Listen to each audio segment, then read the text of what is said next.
De vuelta con ustedes aquí en Vive Mejor, qué gusto que nos acompañe y que se quede con nosotros. Oiga, vamos a hablar en el tema central de algo muy importante. Hay que tomar muy en cuenta cuando hablamos de tema de donación de sangre. Muchas veces no queremos hacerlo o no lo hemos hecho por diversas circunstancias, pero también es falta de información. A veces tenemos miedo, no conocemos cómo es el proceso, etcétera. Ahorita lo vamos a hablar de la mano de la química farmacobióloga Olivia Panoaya Ochoa, que nos visita del ISTEP y le agradecemos que esté con nosotros el día de hoy. Doctora Olivia, ¿cómo le va? Muchas gracias, muchas gracias. Pues aquí un ratito para ver la conmemoración del festejo de la donación, ¿no? De la donación de sangre. Y sí, y es que muchas veces no dimensionamos lo que podemos ayudar y a muchísimas personas que podemos incluso salvar la vida si donamos nuestra sangre y alguien la recibe. De manera muy rápida les comento, tuve un accidente cardiovascular muy fuerte hace muchos años y entonces me tuvieron que transfundir sangre y entonces, bueno, y gracias a eso, pues digo, es que sigo aquí. Realmente perdí muchísima sangre y para mí sí es una cuestión muy seria y sobre todo, bueno, yo también he ido a donar porque sé la importancia de la necesidad de tener sangre. A ver, ¿qué es, doctora, la donación de sangre? La donación de sangre es, antes que nada nosotros conmemoramos el 14 de junio como un día del donador de sangre. Eso es lo que se conmemora y se conmemora para agradecer, principalmente se conmemora para agradecer a los donantes que no son remunerados, ¿no? Que no tienen ningún interés, que solamente llegan directamente a donar, y eso es un privilegio. Eso es lo que se conmemora. Eso es lo que se festeja y eso es lo que tratamos de crear, una conciencia en la gente para que exista una donación altruista de manera pues ya voluntaria, ¿no? Y que sea pues de alguna manera sistemática para todos como personas y como parte de una sociedad. Finalmente, la donación de sangre, pues se donan diferentes células. La sangre está formada por glóbulos rojos, glóbulos blancos, el plasma y las plaquetas. Los glóbulos rojos son las células que se encargan de transportar el oxígeno, el plasma transporta nutrientes y algunos compuestos inmunológicos. Los leucocitos se encargan, por ejemplo, de los glóbulos blancos, que son los leucocitos, como los conocemos muchos se encargan pues de ayudar al organismo en el combate de las infecciones. Y finalmente tenemos las plaquetas. Esas son las 4 partes que forman a la sangre. Las plaquetas nos ayudan a formar un coágulo cuando nos estamos desangrando, cuando alguien tiene un accidente. Y si tenemos un buen número de plaquetas, pues eso nos va a ayudar.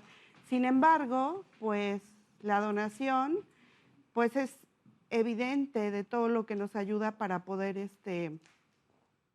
de todo lo que nos ayuda para poder salvar vidas, por ejemplo. Oiga, doctora, y fíjese que es bien importante esta situación que nos está mencionando, porque de repente nosotros a veces, y muchos también, les preguntas, ¿cuál es tu tipo de sangre?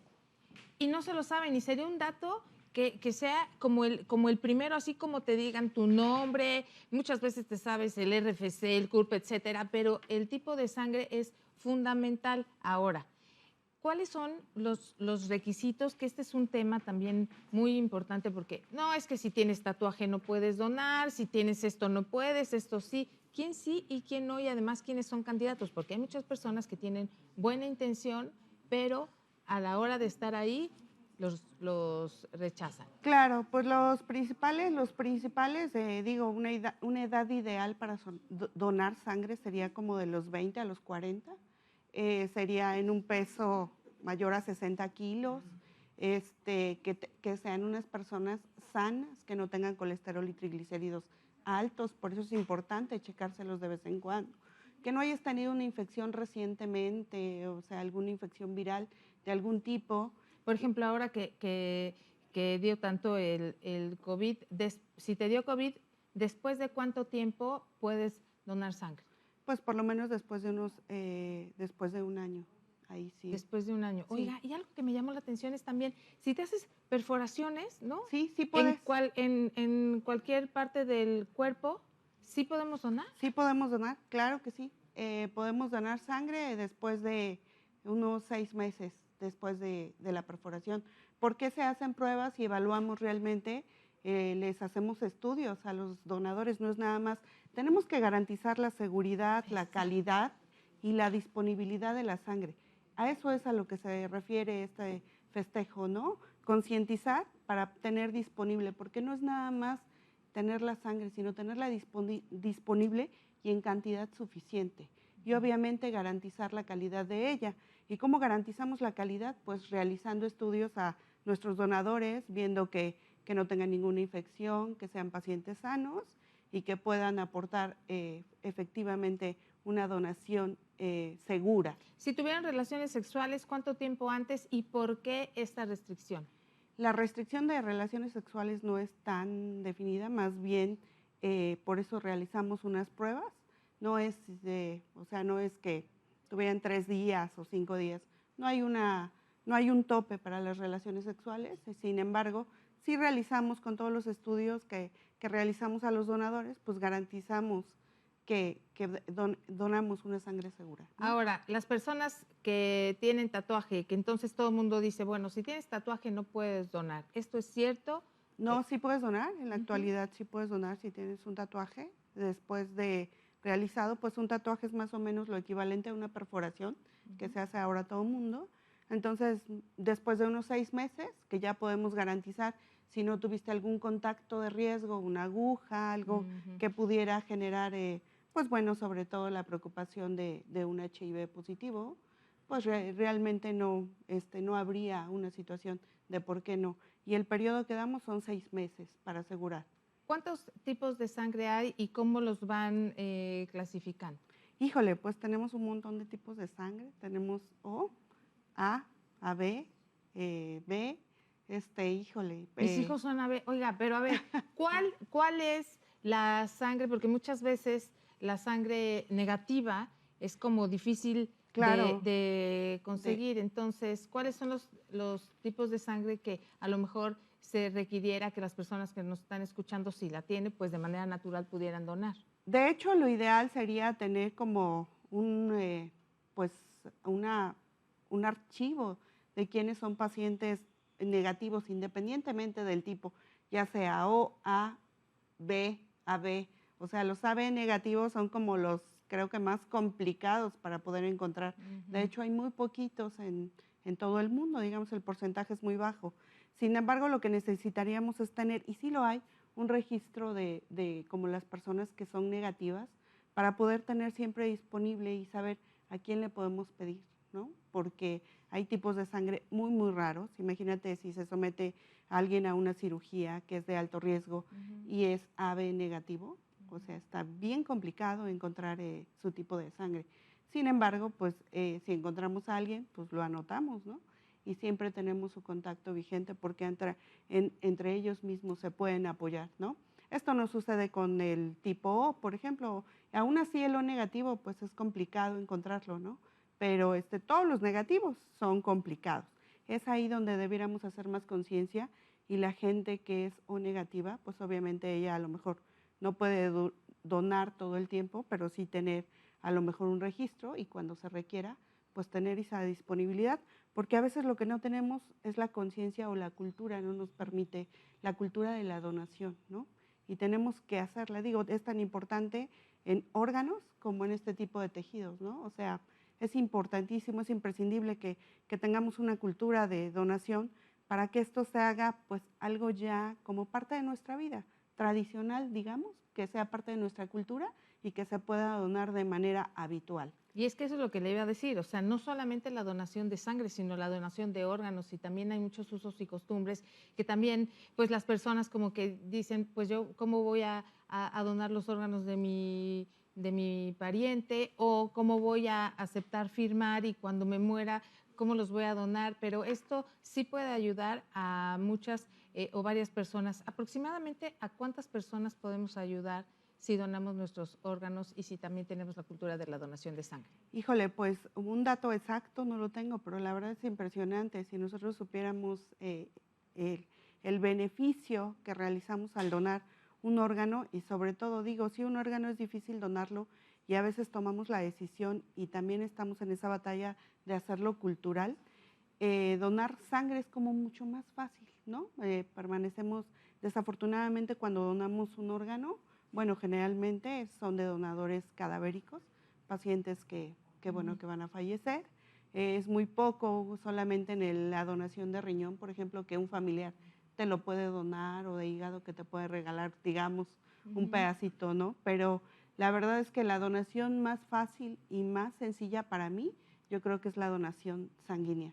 La puedes hacer 2 veces al año, lo que te quitan, que es medio litro, lo recuperas a lo mejor, el líquido lo recuperas en 2 días, ¿no? O sea, hidratándote y todos tus nutrientes, tus glóbulos rojos, pues más o menos en 2, 3 semanas.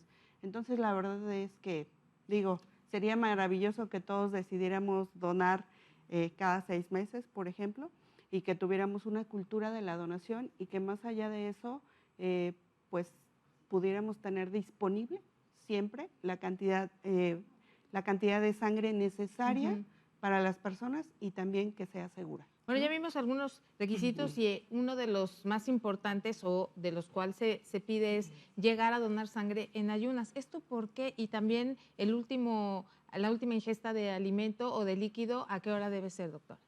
Debes de tener 8 horas de ayuno.